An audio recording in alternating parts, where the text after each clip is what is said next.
chévere. Ya, muy bien. Entonces, bueno, habíamos definido neuritis óptica y esta es nos quedamos en esta. Ya, entonces tenemos acá el borramiento de la papila. Es un borramiento, vamos a ver,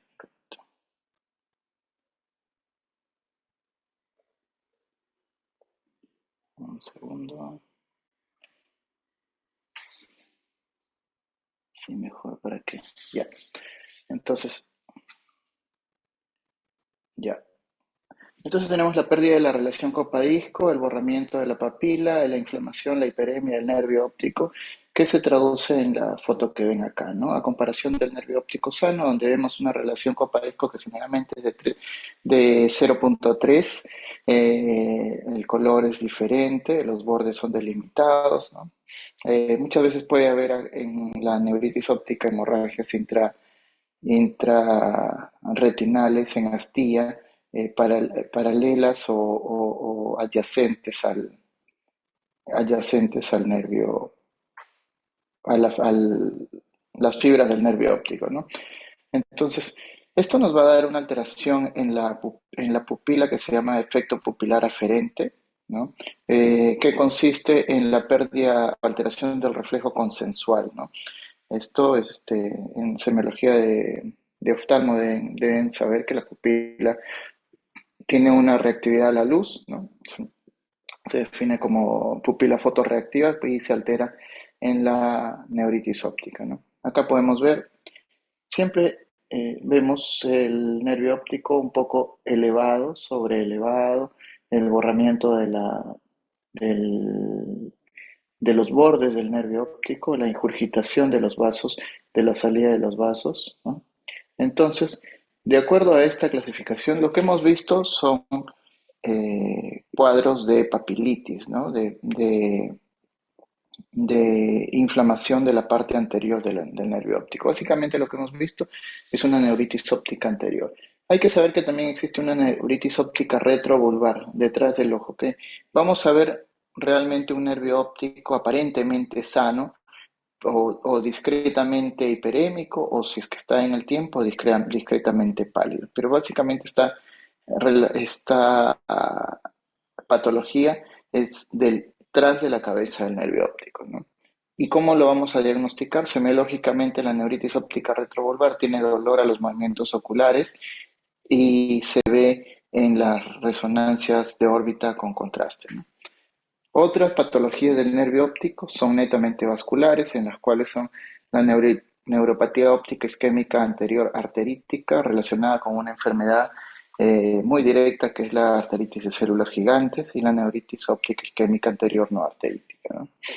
Entonces, la neuritis óptica anterior, llamada también papilitis, como lo hemos mencionado, afecta la cabeza del nervio óptico, puede ser primaria, cuando no, o secundaria a una inflamación retinal, por ejemplo, en la neuroretinitis, como vamos a ver. Entonces, pueden haber hemorragias, como les mencioné, adyacentes a la hiperemia y a la inflamación del nervio óptico. Se dice que tiene un poco más de frecuencia en niños, ¿no?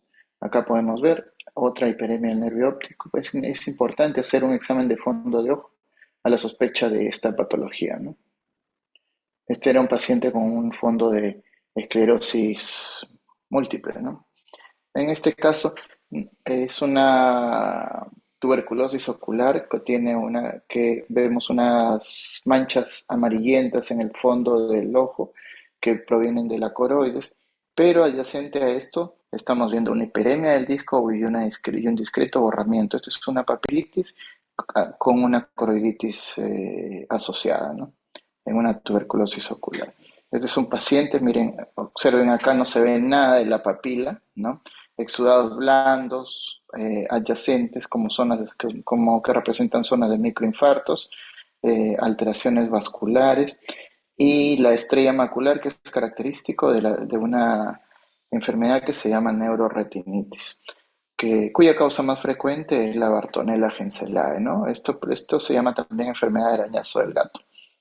Entonces, estas son neuropatías asociadas a una enfermedad retinal.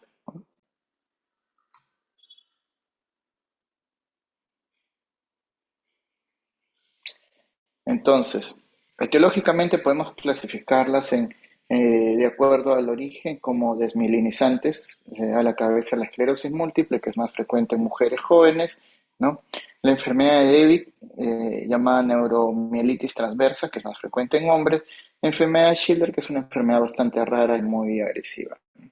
Para infecciosas, las que siguen a una infección viral o postvacunales, ¿no? Esto se dio mucho, por ejemplo, en la pandemia del COVID, en los pacientes eh, que eran vacunados con determinadas vacunas aparentemente eh, sensibilizan mucho la producción de anticuerpos y todo eso, y por consiguiente también inflamaban al nervio óptico, ¿no? Infecciosas, las que directamente inflaman al nervio, como el Lyme. Lyme es con Y, acá está mal, arañazo de gato, sífilis, etc. Autoinmunes, cuando muchas veces no demostramos la causa etiológica, la podemos clasificar como un autoinmune, o cuando está asociada realmente a otra enfermedad, ¿no? Otra enfermedad sistémica autoinmune, como por ejemplo el lupus, ¿no? Acá faltaría de repente también las de etiología farmacológica, ¿no? Sabemos que hay algunos medicamentos, como por ejemplo el etambutol en el tratamiento específico, que produce también, se ha descrito como causa de neuritis óptica, ¿no?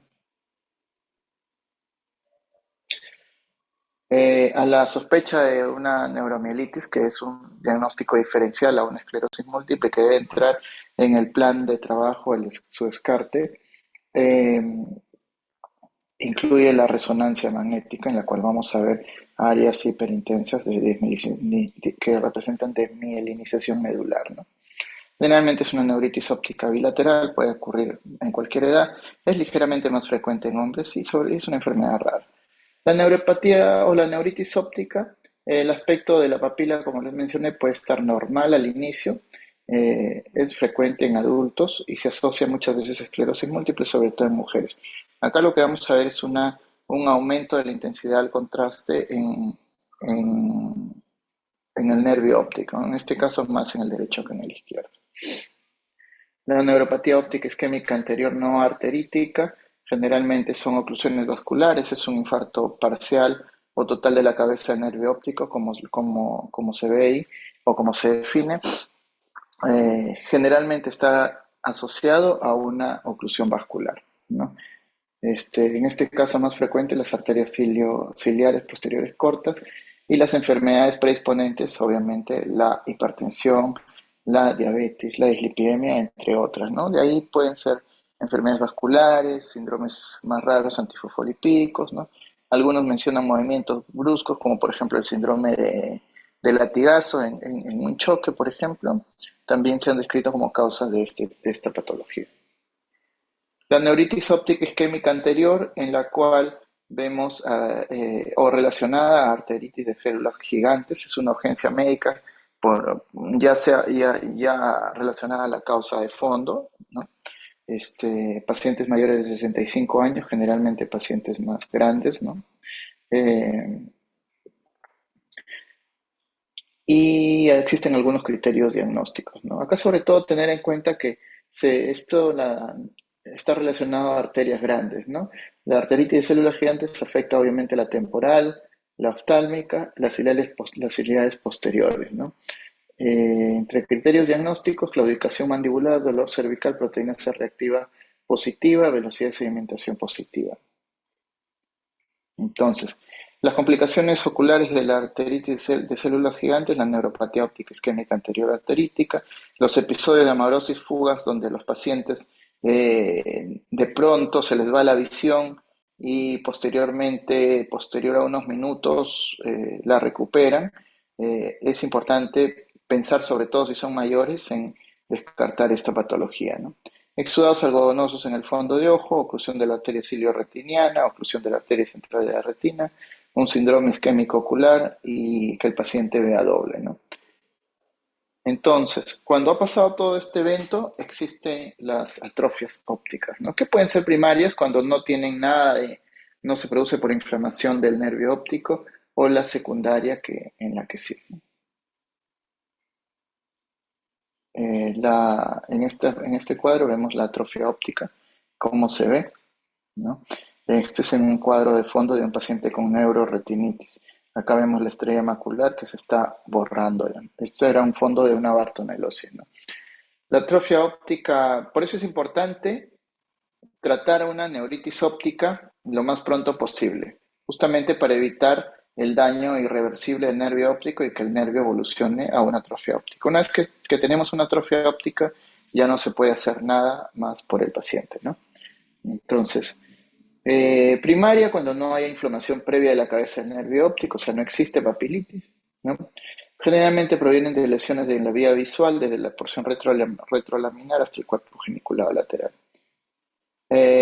Algunas lesiones anteriores, cuando son anteriores al quiasma, obviamente es un solo ojo, entonces la atrofia óptica va a ser unilateral. Causas de atrofia óptica, las neuritis ópticas retrovulvares, las lesiones compresivas, tumorales, aneurismas, neuropatías ópticas hereditarias, neuropatías ópticas tóxicas y nutricionales. Por ejemplo, la intoxicación por alcohol metílico, ¿no? En pacientes de eh, de bajo nivel cultural que a veces reemplazan el alcohol etílico por alcohol metílico y realmente se quedan ciegos, ¿no? Este es un paciente con una atrofia óptica bilateral.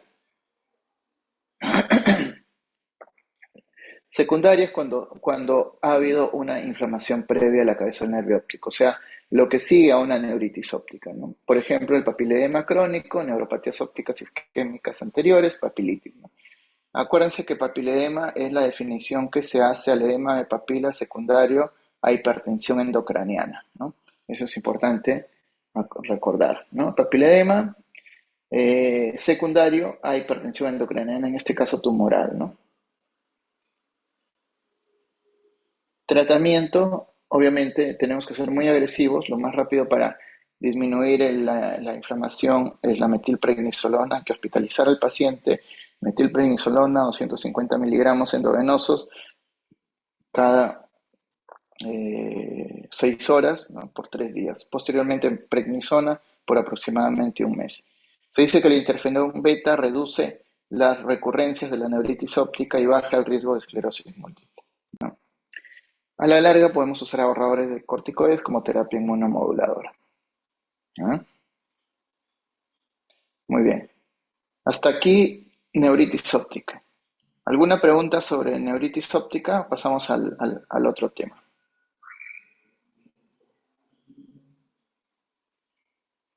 Si no tienen preguntas, pasamos al otro tema y si se acuerdan de alguna pregunta, después la pueden hacer también, ¿ya? Ya, doctor, está bien. Ok, vamos a abrir el otro un ratito.